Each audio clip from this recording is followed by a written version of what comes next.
Hi guys, welcome to Tech Tutorial. Today we're going to talk about how to change Threads profile pic. It's a step-by-step guide to follow easily. And don't forget to hit the like and subscribe button. Let's dive right in. Changing our profile picture on Threads is very easy. So the first thing that we are going to do is we are going to open our Threads app. And at the bottom right corner of our interface, we are just going to click the profile icon here, and we are just going to click the edit profile just below our username, and we are just going to click the badge here at the right hand corner just beside your name. So if we click on that, and we have three options here. We can have a new profile picture, or we can import from Instagram, or we are going to remove current picture. So we're just going to click on new profile picture.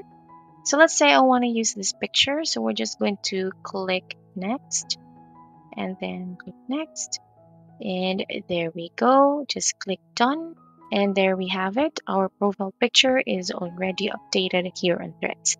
So that's it. That's how easy you can change your Threads profile picture. If you have questions, type them below, and I will see you guys next time. Bye.